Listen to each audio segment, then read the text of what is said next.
જય સ્વામિનારાયણ આજના દર્શન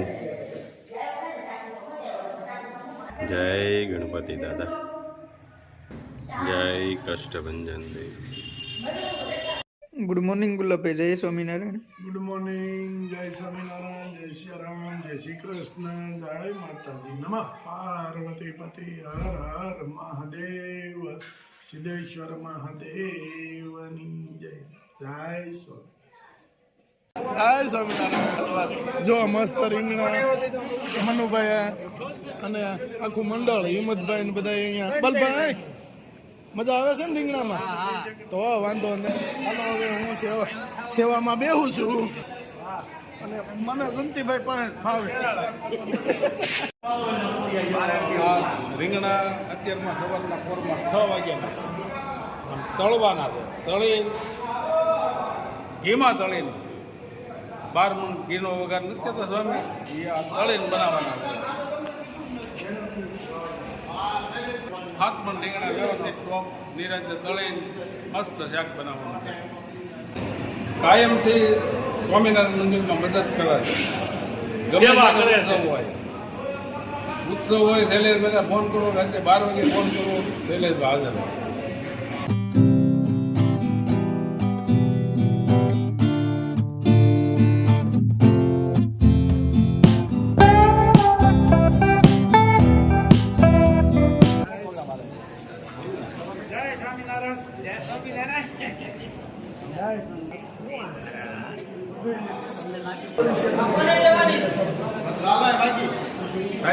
સ્વામિનારાયણ ભગવાને આજથી 200 વર્ષ પહેલાં રોયાની અંદર શાકોત્સવ કરેલો ત્યારે એ સ્મૃતિમાં આજે પણ ગામડે ગામડે બધા હરિભક્તો સંતો સાથે મળી અને શાકોત્સવનું આયોજન કરતા હોય છે અને બધા હરિભક્તો છે સાથે મળી ઉત્સવ લેતા કેવું ચલાવવાનું આયોજન કેવું છે જલાલાનું આયોજન બહુ મોટે પાયે છે અને બધા હરિભક્તોને ઝાઝા હરિભક્તોને લાભ મળે એવું આયોજન કર્યું છે અને દર વર્ષે સારા સારું હોય છે એની કરતાં પણ આ વર્ષે સારા સારું થશે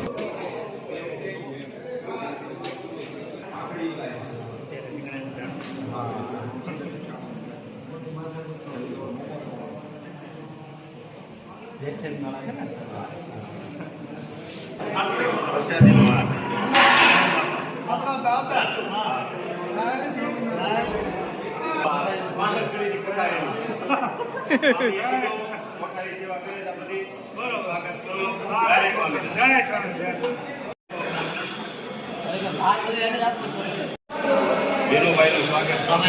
કાર્યકર્તા જે મોટા દોડાદોડી બાબા આગળ પડતા હોય છે જય સ્વામિનારાયણ અમારામાં છે ભાઈ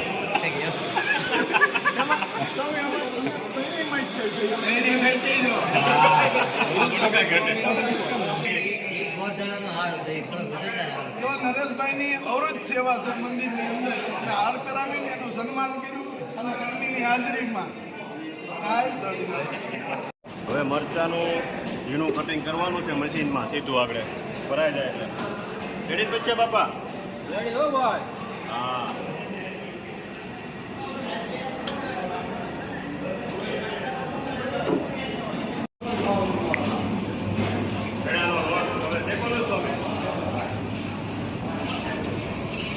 લોટ શેકાય પછી આપણે શાક બનાવવાનું છે રીંગણાનું બરાબર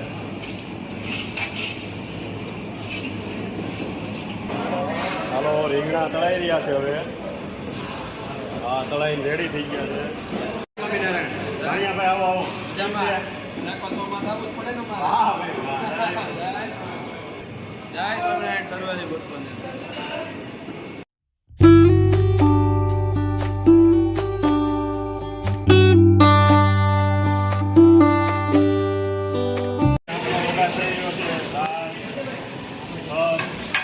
લવિંગ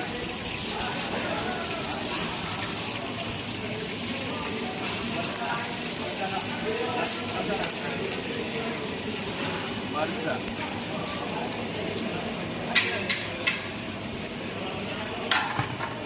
તમાલપત્ર કઢી પત્તા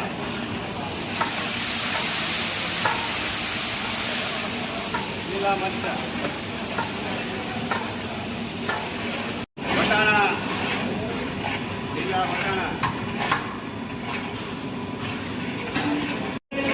લાલ મરચું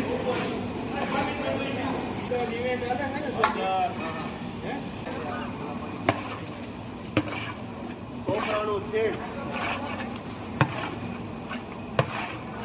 દરોડાથી વિદ્યાર્થીઓ તો આવ્યા છે સેવામાં. શું નામ છે ભાઈ? હર્ષભાઈ. સુરતથી આવ્યા છે સેવા કરવા. મીઠાપુરના હરિભક્તો આવી ગયા છે સેવામાં. રોટલા જો કાળુભાઈ આપણે જૂના રોટલા ચોપડવાનું કામ હોય તો ચાલે છે. પાતભાઈ ચોપડે છે અને અમારા માસીભાઈ એવા સિરાજભાઈ ભાઈ સ્વામિનારાયણ કાળુભાઈ અહીંયા પાછા ખડકલા કરતા જાય છે. લગાતાર ધડામાર યુદ્ધને ધોરણે સેવા કાર્ય ચાલે છે.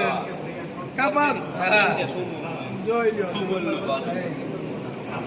ઓરિજિનલ ઘી રોટલા ચોપડાય છે. ભગવાનનું પ્રસાદ છે, એમાં થોડું કંઈક ઘટે. સેવામાં હરિભક્તો હાજર છે. લાલભાઈ હા લાલભાઈ સભામાં ગયા હાડુભાઈ.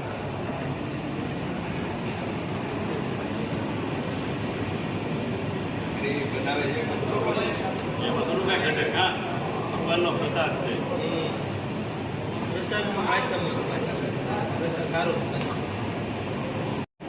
તમે ઘેરે રવો બનાવો અને સત્યનારાયણ ભગવાનની કથા હોય એમાં જે રવો ખાવલાલ હોય અલગ હોય ને પ્રસાદ ને ઘેરે બનાવો પ્રસાદમાં મળી જાય એ ભગવાન ભાવ મળી જાય ભગવાનનો ભાવ એટલે આ પ્રસાદ છે. શાક ઉત્સવ આવેલા રીંગણા શું બીજું ભાઈ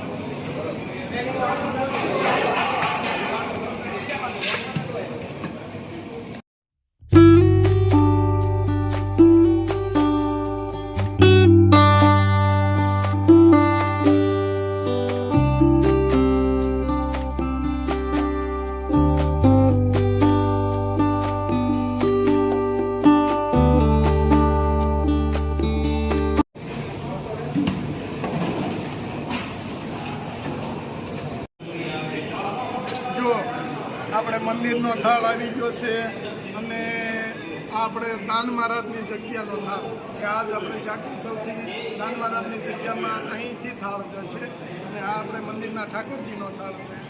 મસ્ત થાળ આપણે તૈયાર કરી અને આપણે જગ્યામાં અને મંદિરે ઠાકોરજીને જમાડવા જવાનું છે. જય સ્વામિનારાયણ. સ્વામિનારાયણ ભગવાનની જય. દાન મહારાજની જગ્યામાં થાળ ધરાવવાનો છે. એ થાળ ભરી અને કમ્પ્લીટ થઈ ગયો છે અને આ કે સ્વામિનારાયણ મંદિરે થાળ ધરાવવાનો છે. આ થાળ ધરાવી અને પાછું અહીં લાવવાનું છે. પ્રસાદીનું કરવાનું અને હજી એક થાળ ભરાય છે. બીએપીએસ સ્વામિનારાયણ મંદિર પૂજારી ભરે છે એટલે એ ત્યાં થાળ લઈ જાય. રેડીને ચોકભાઈ જય સ્વામિનારાયણ. દાન મહારાજની જગ્યામાં આપણે થાળ ધરાવવા આવ્યો છે.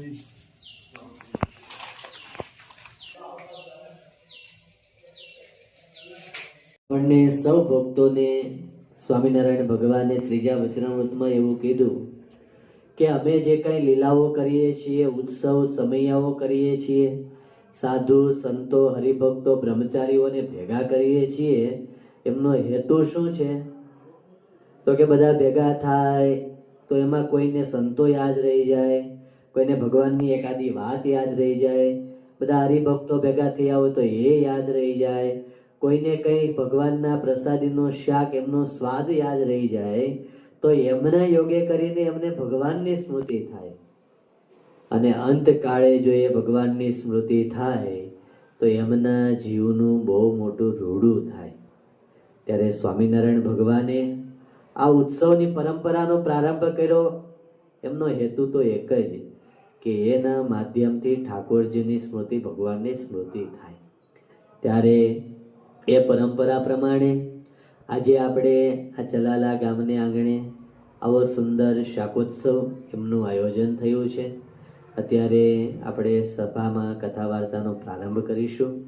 પ્રારંભમાં પૂજ્ય યોગીચરણ સ્વામી આપણને કથા વાર્તાનો લાભ આપશે.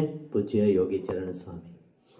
શ્રાવણવદી અમાસને દિવસ સ્વામી શ્રી સહજાનંદજી મહારાજ ગામ શ્રી સાળંગપુર મધ્યે જીવા ખાચરના દરબારમાં ઉત્તરાદે દ્વાર ઓરડાની ઓસરીએ ઢોલિયા પર વિરાજમાન હતા અને સર્વ શ્વેત વસ્ત્ર ધારણ કર્યા હતા અને પોતાના મુખારવિંદની આગળ મુનિ તથા દેશ દેશના હરિભક્તની સભા ભરાઈને બેઠી હતી. પછી મુક્તાનંદ સ્વામીએ પ્રશ્ન પૂછ્યો, જે પુરુષ પ્રયત્ન શાસ્ત્રમાં કહ્યું છે તે પુરુષ પ્રયત્ન કરીને કેટલું કામ થાય છે અને પરમેશ્વરની કૃપાએ કરીને કેટલું કામ થાય છે? પછી શ્રીજી મહારાજ બોલ્યા, જે સદગુરુ અને સતશાસ્ત્રના વચને કરીને દ્રઢ વૈરાગ્યને પામ્યો હોય અને દ્રઢ શ્રદ્ધાવાન હોય અને અષ્ટ પ્રકારનું જે બ્રહ્મચર્ય તેને અતિ દ્રઢપણે પાળતો હોય અને અહિંસા ધર્મને વિશે દ્રઢ પ્રીતિવાન હોય અને આત્મનિષ્ઠા પણ અતિ પરિપક્વ હોય તો તેને માથેથી જન્મ મરણની નિવૃત્તિ થઈ જાય છે. આવો સાહેબ આવો.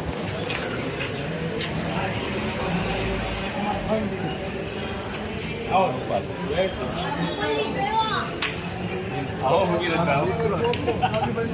અમારા ખાસ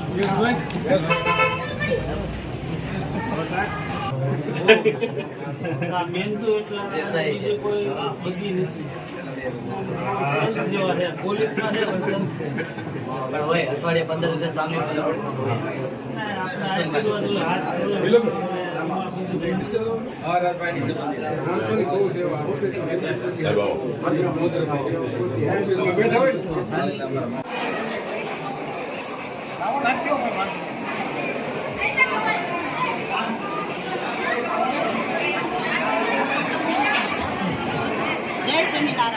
જય સ્વામિનારાયણ. બસ આનંદ આનંદ. જય સ્વામિનારાયણ.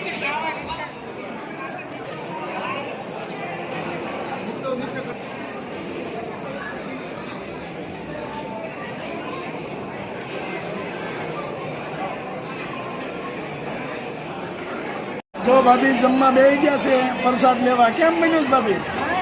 મસ્ત. અને બાજુમાં ઇન્દોરાથી મહેમાન આવ્યા છે, વિલાસ ભાભીના મમ્મી ત્યાંથી હરમડાથી આવ્યા છે. રામભાઈ, હા રામ, એ તો હામાં જ છે ને, એ તો એ અમારા બેન છે. આ વિલાસ ભાભીના મમ્મી છે અને આ શારદા ભાભીના ભાભી. હા રેડી. સરસ સરસ. લ્યો ભાભી જમજો હો નિરાતે. શાકોત્સવમાં કેવું લાગ્યું?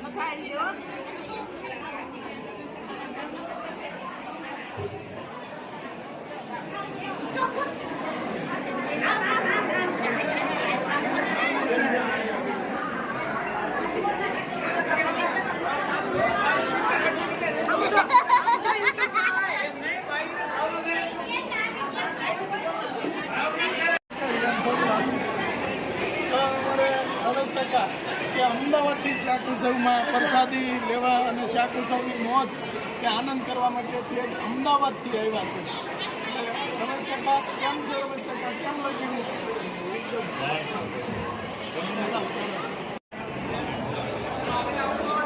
એકદમ મસ્ત. અને શાક ઉત્સવનું જોરદાર આયોજન. કંકો મારી દીધો. નંબર 1 શાક ઉત્સવમાં અને કાયમ માટે આવું જ હોય. સત્સંગનો લાભ બહુ લીધો, મજા આવી ગઈ.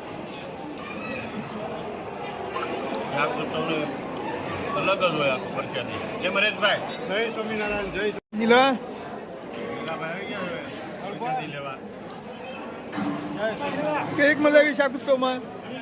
બહુ મજા આવી હો ભાઈ, કાંઈ ઘટ્યા નહીં.